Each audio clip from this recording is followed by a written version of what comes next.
Halo Kak, aku kali ini mau cerita tentang pengalamanku yang bekerja sebagai supervisor di sebuah pabrik tua. Waktu itu aku bingung dan lagi mencari pekerjaan, lalu aku ditawarkan oleh seorang wanita tua yang mungkin umurnya sekitar 50 tahun ya, untuk menjadi supervisor di pabriknya. Pabrik ini terkenal angker, tapi karena aku butuh pekerjaan ya aku terima saja.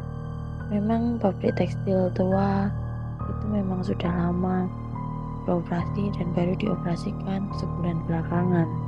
Si empunya pabrik mengeluh karena mencari tenaga kerja untuk pabriknya memang sedikit susah, mengingat dengan semua kisah kelam tentang pabrik itu di masa lalu.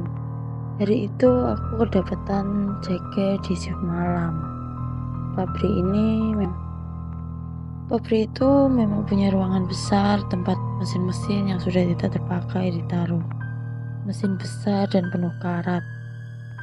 Shift malam selalu sunyi dan sepi, hanya ada aku dan beberapa karyawan. Di sana juga ada satu petugas keamanan, namanya Pak Budi. Pak Budi sudah bekerja selama puluhan tahun.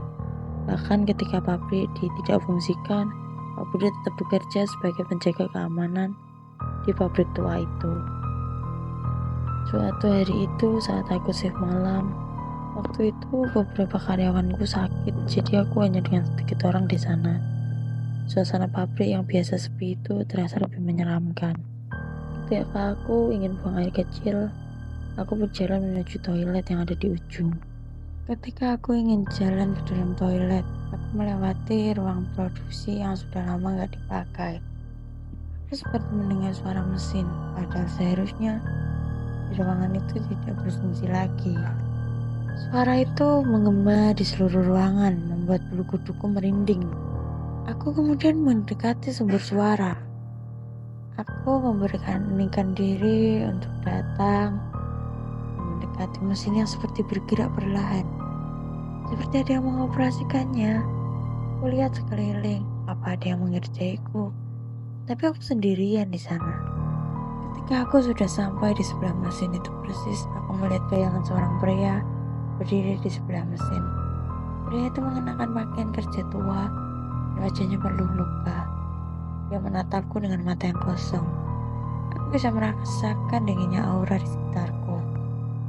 Sebelum aku sempat bicara, pria itu menghilang begitu saja. Dan mesin itu berhenti bergerak tentunya.